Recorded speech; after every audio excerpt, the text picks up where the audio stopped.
Welcome back to Lost Cuban Kitchen. Yesy here. Today we're gonna be just doing a strip steak Bordelaise. So we got our Bordeaux, 2 cups, whatever quality you'd like to spend on it. That's what I would recommend. The grocery store didn't have any shallots, so we're just gonna be using half of an onion right now. I would definitely recommend being able to find a shallot, however. And then we'll be using a couple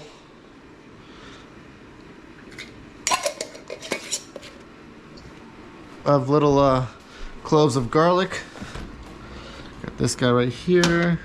Let's get our steak out. Our steak has been in the fridge. This is a dry-aged New York strip.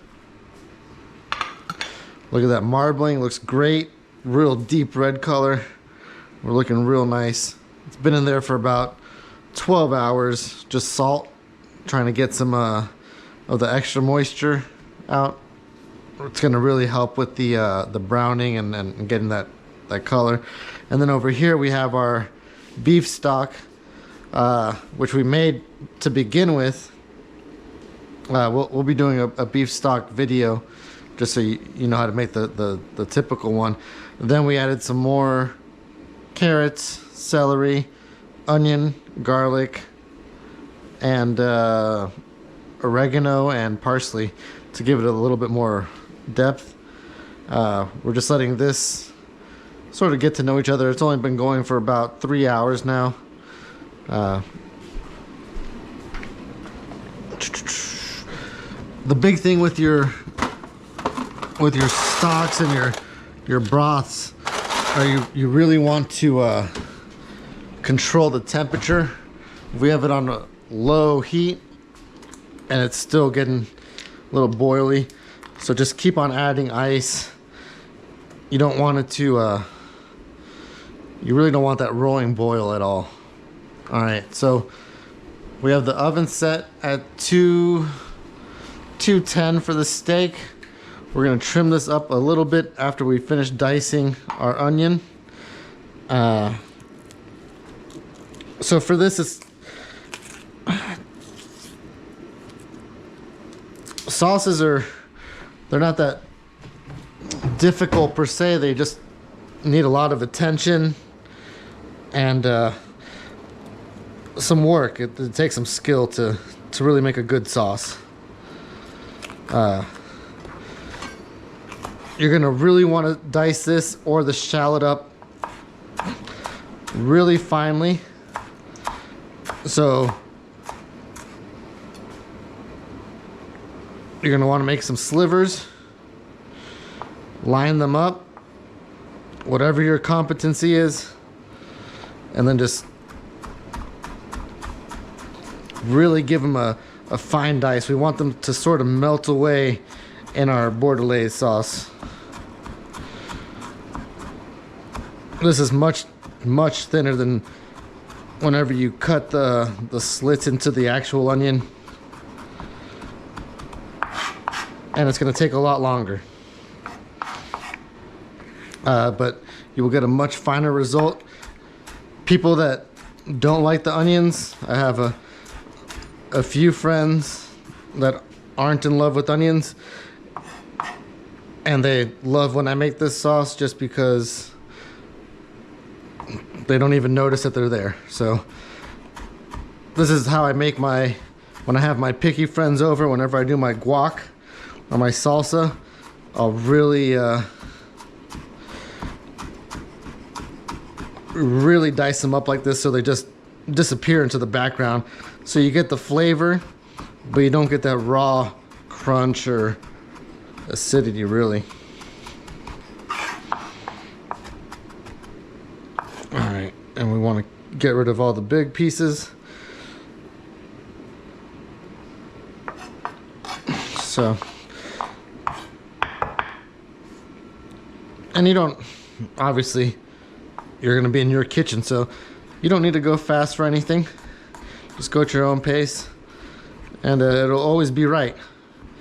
As long as you know what you're doing and you know what you're putting in there, just enjoy the process. That's the main thing about cooking, is the process.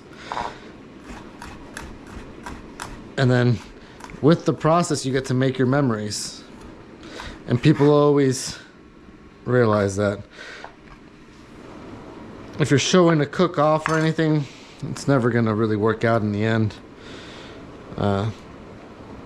At some point, you're gonna want to just cook for yourself and cook for what's fun and what means the most for you.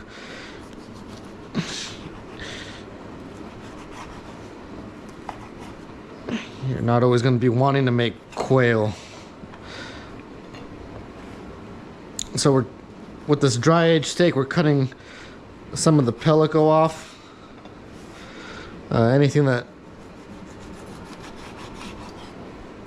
hasn't really has that sort of like funkiness to it, I'm not a big fan of it. This was sort of towards on the inside.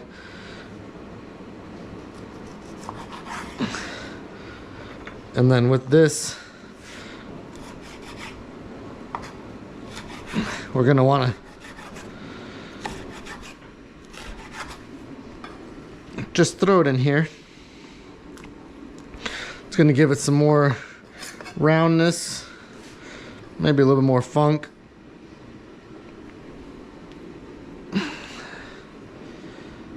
All right, throw all your scraps in there.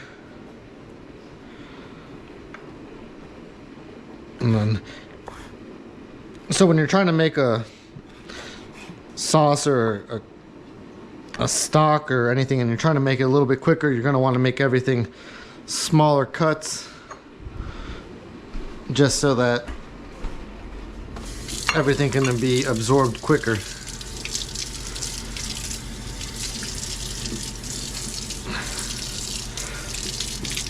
It'll boil quicker. It'll absorb quicker. And instead of taking 24 hours,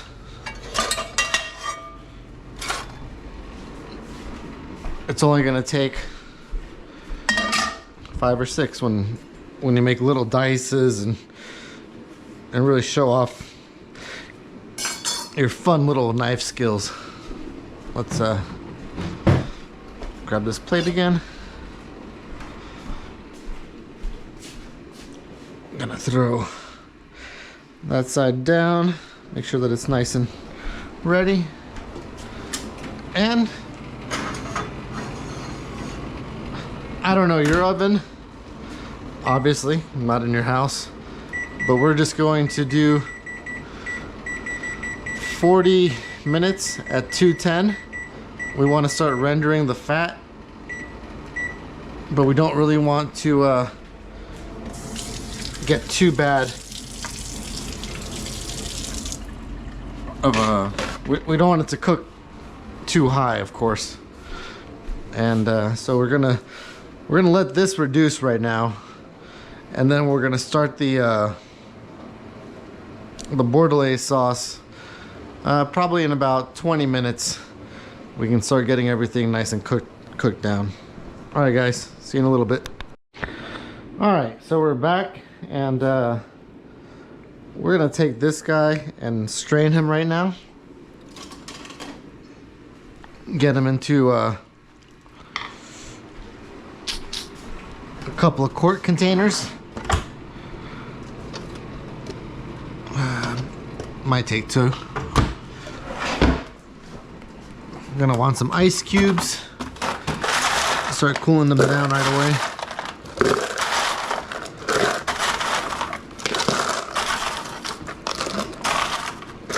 All right.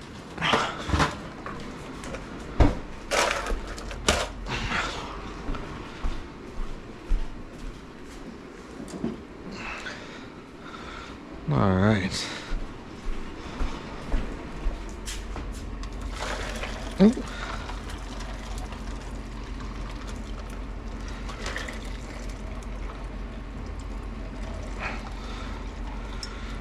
All right, and we got some.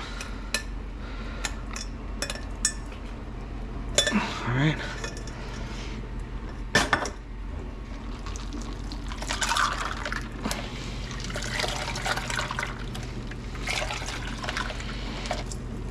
Mix this up a little bit, start the cooling process.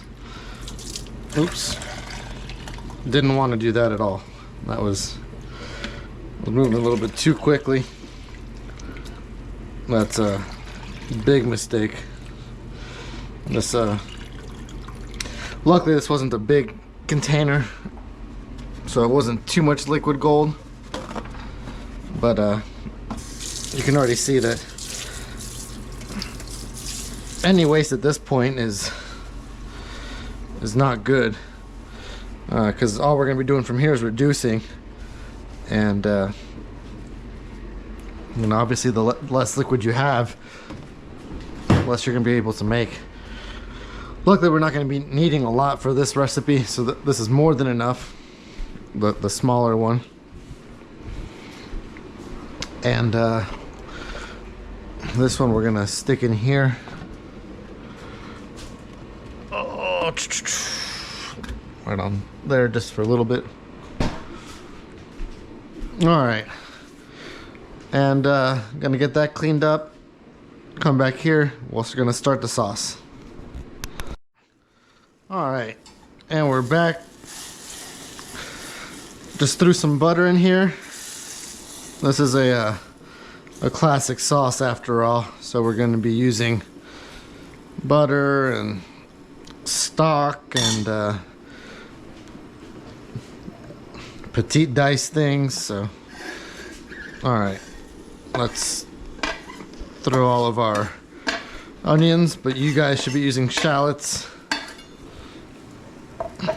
We don't want to make Uncle Roger mad either.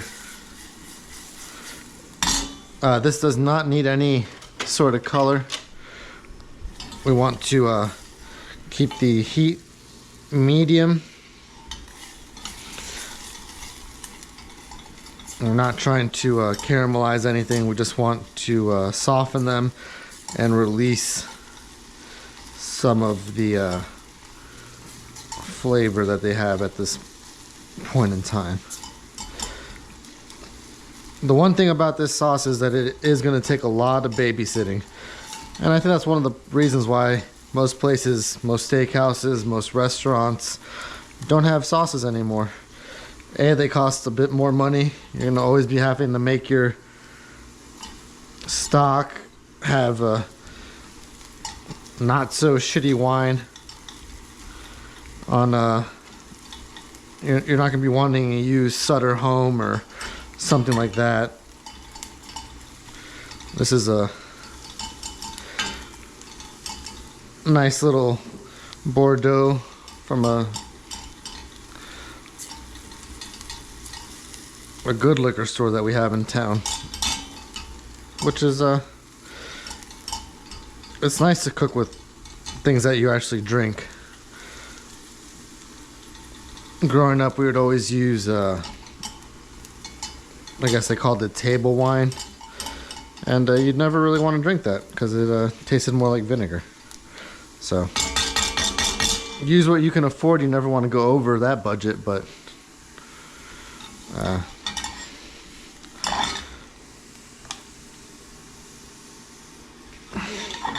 you don't have to be so stingy. So right now we have 2 cups. Give this another minute or so. Stir it around.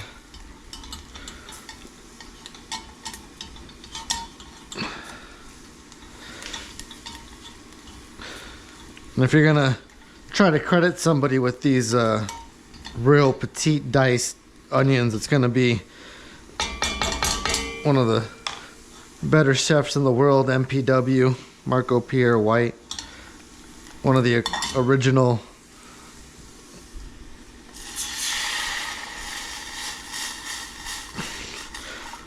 I think he might be still the youngest 3 Michelin star, 5 red fork and knives chefs ever. Complete badass in the kitchen, but you know, and this is what he says nowadays is It's better to cook with what you like. I mean, you're not going to be making sugar crystal domes every night of the week or trying to impress all the socialites every day. So just cook with what you love. And if you love Bordelaise, it's honestly my favorite steak sauce, so I like to cook it probably once a week with my friends, and they love it.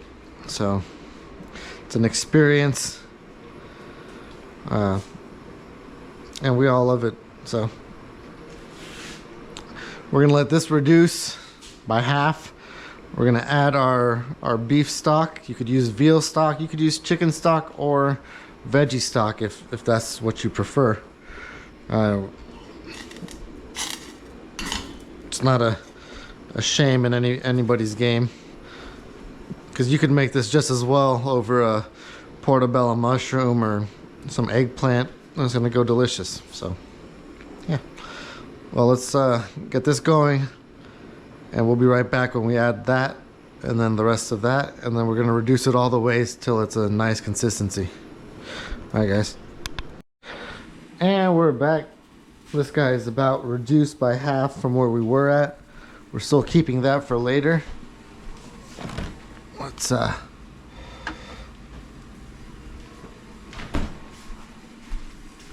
take our stock. We're gonna add it all, incorporate it. We don't want this to be coming to a boil. So we're gonna keep it at that same level.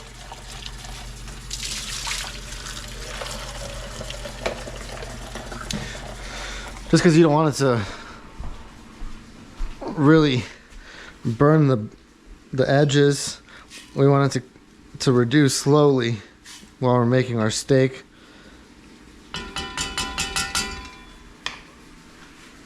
Let's see where we're at. Oh yeah, it's all about making your stock and really giving it the flavor and pizzazz that you want. We're gonna get rid of the fat on the top before we're done. We got some bread for that, and we're gonna get this reduced by probably about 3/4 before we add the last of our Bordeaux. You can make this with a cab, with a Pinot Noir if you'd like, but this is Bordelaise, so we're making it with Bordeaux. Our steak, we added about 10 minutes. We gave it a little probe. This is always going to be your best friend in the kitchen. Thermapen, instant read. Really gets all your temperatures correct, and so we're gonna let that go. We're gonna let this go. That's gonna be for searing, and we'll see you guys in for about 25 minutes. All right, and now we got our Bordelaise probably about halfway reduced. We're gonna take our steak out.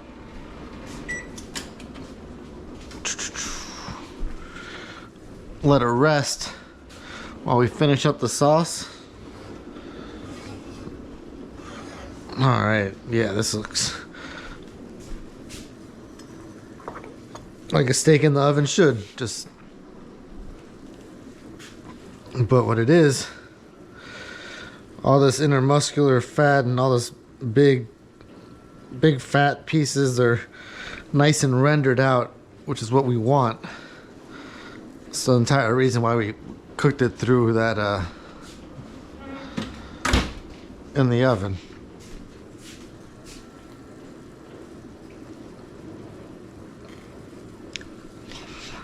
Oh yeah, it tastes good. Dry aged beef just tastes so much more like meaty, beefy than regular beef. It tastes different than Wagyu, tastes different than Japanese Wagyu. definitely give it a try. You can make the Bordelaise sauce with filet, strip steak, sirloin. My personal favorite is dry age New York strip. And we are going to add our wine to that. I'm gonna let that for the very last time. Once we get it all the way to the bottom, we're gonna let this sit. This is probably gonna take another 10 minutes, and we'll have our sauce with our steak. And well, all we gotta do left is then sear the steak, but we don't want any of the juices to really just come bursting out. We want it all to be like nice and uniform in temperature as well. All right. See you guys in probably 10 minutes or so. And we are back with our final little section. Let's get this guy. Well, if people can say salty like the sea for their pasta water, then we can say hot as the sun for our steak skillet. Get it nice and a little bit of, we're using peanut oil today just because that's what I have, but you know. You could use clarified butter, vegetable oil, whatever. This guy is looking, you can see this in here. It's really looking good. We are going to finish this off with some butter.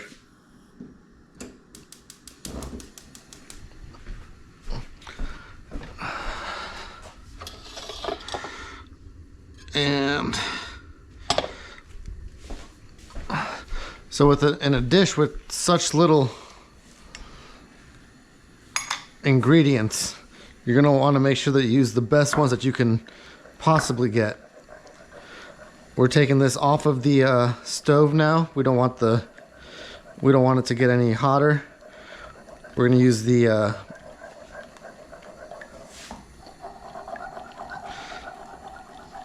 creaminess of the butter in this waving pattern to get it nice and emulsified.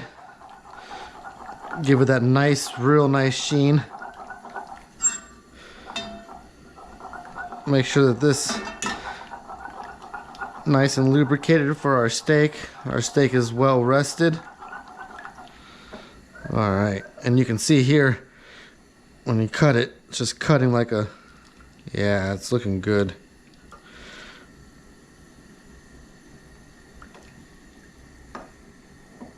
All right. Want the rest of that little butter to melt. That to look good. It's nice and rich. I mean, you remember where it started? We were all the way up here with almost stock and wine, so this is really getting to be a intense, delicious flavor now. We have the best of the stock and the richness of the wine. Not much more we can ask for in this sauce. Yeah. All right. And here goes our steak. I don't have my steak presses yet, but hopefully here in the next couple of weeks I will. Love those steak presses. Who's here? Oh, look, it's Ruby. Hi, Ruby. She must have smelled the snake get on the skillet. All right. We're going to turn this down to medium.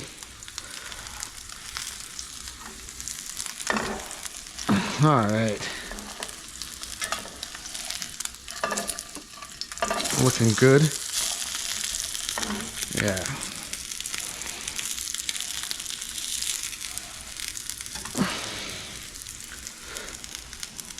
Just really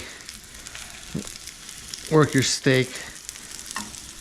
We're not trying to get any pan sauces or anything from this.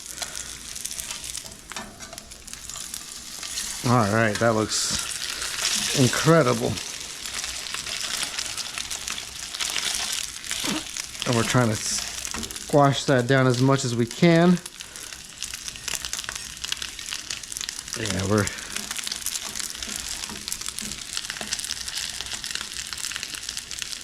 really gonna sear this steak. And it's gonna be nice and, well, for me, I like it rare. Obviously you're supposed to cook it how you like it. So that was nice and toasty. All right.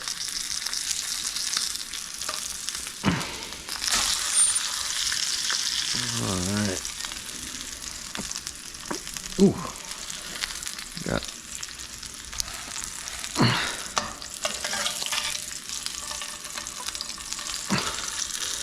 All right. Let's get that going. Put it back on the heat. Yeah, she definitely smells our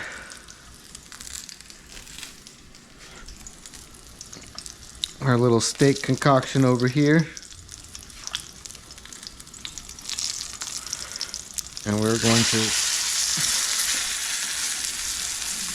get some more going.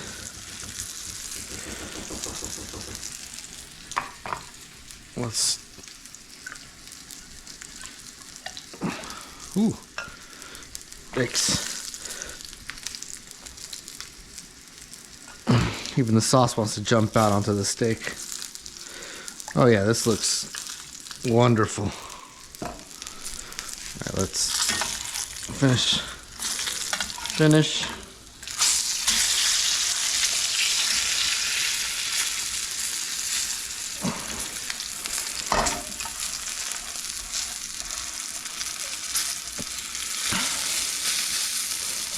All right, and of course,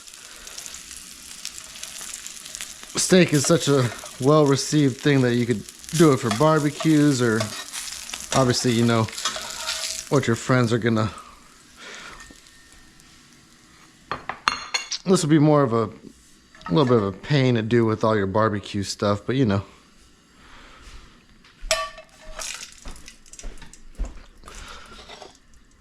You're gonna be making that sauce forever. So it's all right. We're gonna let this guy rest for a second. We're gonna let this keep on cooling off for a little bit, maybe the next 5 minutes. Yeah, and then we'll plate it up and it'll be ready to go. And we are back. This is our wonderful steak. Look at the consistency of the sauce. It's very,